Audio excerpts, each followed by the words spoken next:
எல்லாருக்கும் வணக்கம். நான் உங்கள் முத்துக்குமரன் பேசுகிறேன். என்னுடைய சேனலுக்கு உங்களை அன்புடன் வரவேற்கிறேன். இன்றைக்கி நம்ம அந்த சனி பகவான் சனி பெயர்ச்சி பற்றி தான் பார்க்க போகிறோம். நவக்கிரகங்களில் பார்த்திங்கன்னா அந்த சனி பகவான் வந்து கர்மகாரகன்னு சொல்கிறாங்க.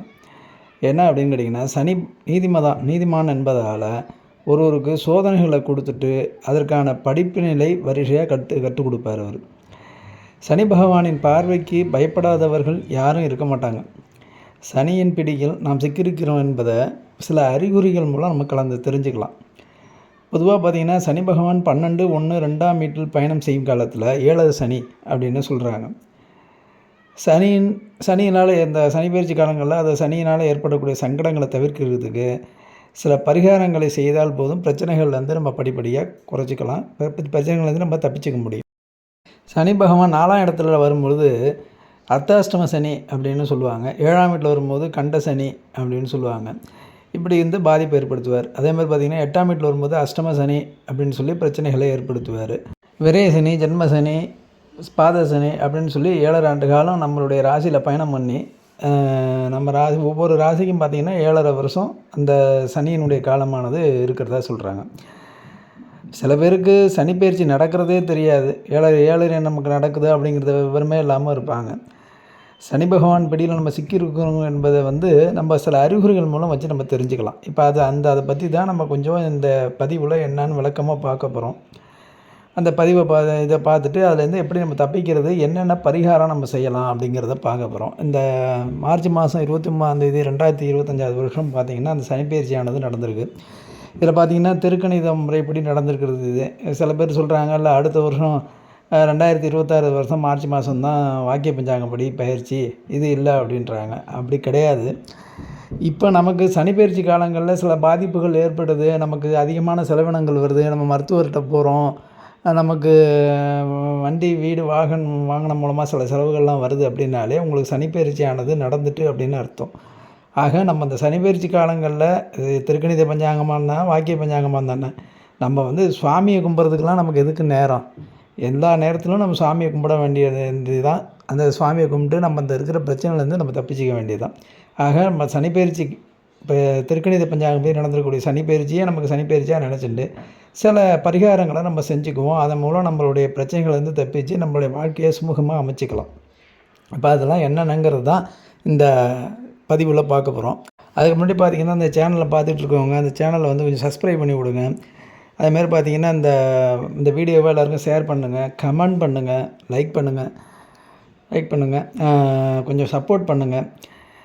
இந்த வீடியோவை பார்த்திங்கன்னா நிறைய பேர் சப்ஸ்கிரைப் பண்ணாமல் தான் பார்த்துக்கிட்டு இருக்கீங்க. சப்ஸ்கிரைப் பண்ணிவிட்டு பாருங்கள். வாங்க நம்ம அந்த பதிவில் என்னங்கிறத பற்றி தெரிஞ்சு. இந்த 2025 வருஷம் பார்த்திங்கன்னா மீனராசிக்கு சனி பயிற்சியாக இருக்கிறது. இது பார்த்திங்கன்னா மேசராசிக்காரங்களுக்கு இது விரய சனி அப்படின்னு சொல்லுவாங்க. இந்த விரய சனி காலத்தில் பார்த்திங்கன்னா இந்த பணத்தை வந்து நீங்கள் வந்து எப்போதுமே கையில் வச்சுக்கிட்டு இருக்க முடியாது.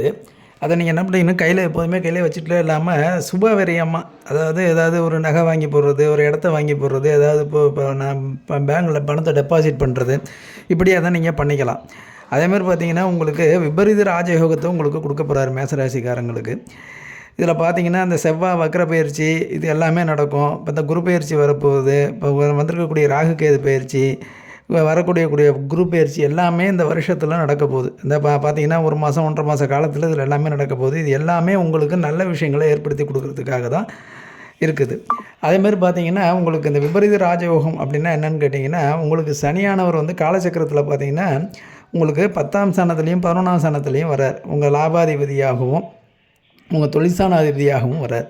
ஆக அப்படி இருக்கக்கூடிய உங்களுக்கு சனி பகவான் உங்களுக்கு வந்து கெட்டதை ஏற்படுத்த மாட்டார். ஆக அப்படி அந்த இன்னொன்று நீங்கள் கேட்குறது பொறுத்து, என்ன சார் பணமே வரல, நீங்கள் போய் எதில் போய் டெபாசிட் பண்ணுவாங்கன்னு சொல்கிறீங்க, எங்கே போய் நகை வாங்குது, பணம் இருந்தால் தானே வாங்க முடியும் அப்படின்னு கேட்குவீங்க. புரியுது. நான் என்ன சொல்கிறேன், இந்த மாதிரி 12ஆம் இடத்துல சனி பகவான் வரும்போது கண்டிப்பாக உங்களுக்கான வருமானத்தை ஏற்படுத்தி தான் விரயத்தை ஏற்படுத்துவார். பணத்தை முதல்ல உங்கள்கிட்ட கொடுத்துருவார். அந்த பணத்தை நீங்கள் ஒழுங்காக செலவு பண்ணுறீங்களான்னு பார்ப்பார். செலவு பண்ணலை அப்படின்னா தான் அந்த பணத்தை விரயம் பண்ணுவார். ஆக அது ஒரு படிப்பினைன்னு சொல்கிறோம்ல, சனியானவர் படிப்பினை படிப்பிப்பார் அப்படின்னு நம்ம சொல்கிறோம் பாருங்கள். அதுதான், வேறு ஒன்றும் இல்லை.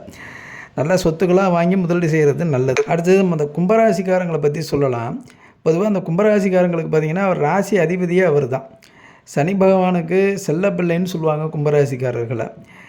ஏழரை ஏழரை சனியில் பார்த்தீங்கன்னா முதல்ல உங்களுக்கு ஜென்ம சனியாக இருந்தார். இப்போ அங்கே போயிட்டீங்கன்னா மேலே அடுத்து 2வது ஸ்தானத்துக்கு போகிறாரு. இப்போ உங்களுக்கு அது பாத சனியாக மாறி இருக்குது.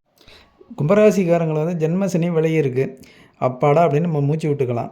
அதே நேரத்தில் பார்த்தீங்கன்னா ஏழரை சனியின் கடைசி 2.5 ஆண்டு காலம் தான் பாத சனின்னு சொல்லுவாங்க.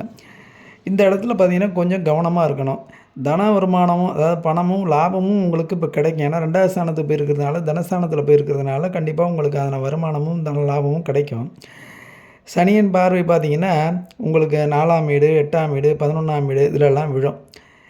இதனால் விழுறதுனால நீங்கள் வந்து கஷ்டங்களை எளிதாக கடந்துடலாம்.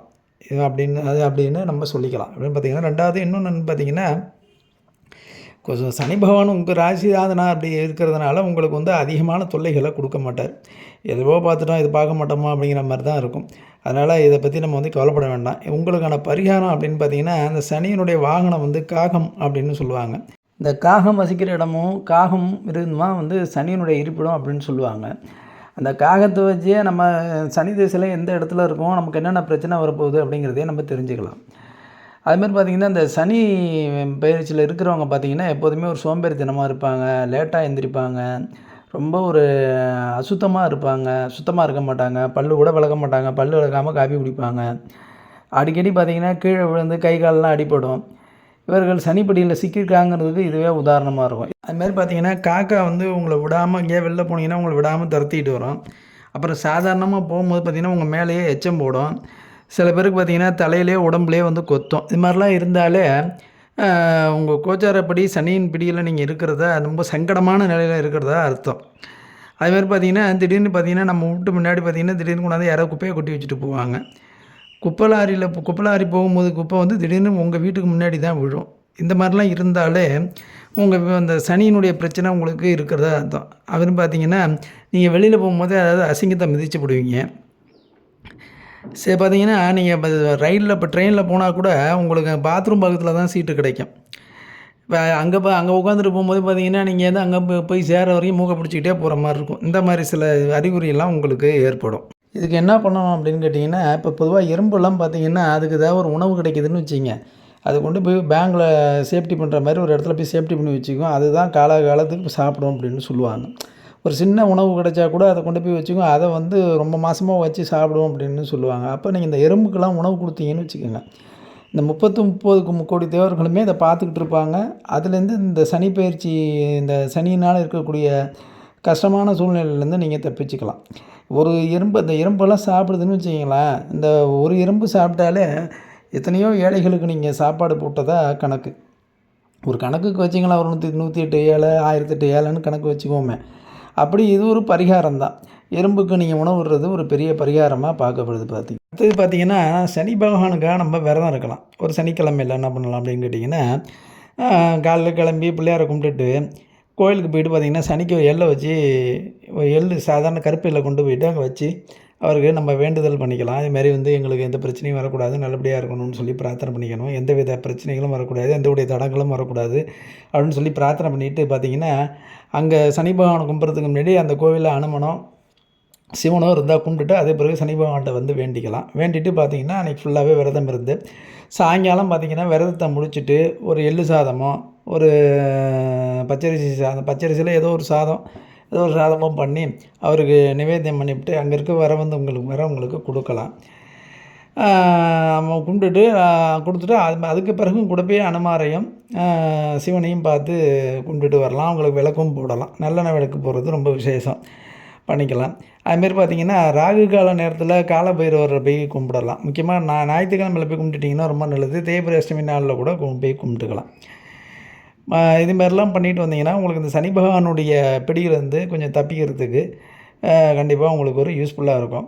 அதுமாரி பார்த்திங்கன்னா சனிக்கிழமை பார்த்திங்கன்னா நான்வெஜ் சாப்பிடாமல் இருக்கிறது நல்லது. அதுமாரி பார்த்திங்கன்னா டெய்லி வந்து காக்காக்கு சாப்பாடு வைக்கலாம். அதுமாதிரி பார்த்திங்கன்னா இந்த வன்னி மரத்தில் இருக்கக்கூடிய இலைகளை தொடுத்து சிவனுக்கு மாலையாக சாத்தலாம். இது மாதிரிலாம் பண்ணிட்டு வந்தீங்கன்னா சனியினுடைய பிரச்சனைகள்லேருந்து தப்பிச்சு உங்களுக்கு வந்து நிவர்த்தி கிடைக்கிறதுக்கு வாய்ப்புகள் நிறையா உண்டு.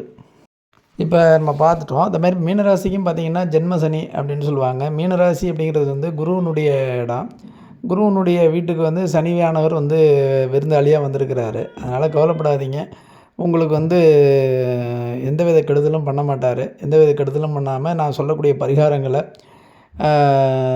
செய்து இந்த சனியினுடைய பிடியிலேருந்து தப்பிச்சுக்கங்க. அடுத்த வீடியோவில் சந்திப்போம். நன்றி, வணக்கம்.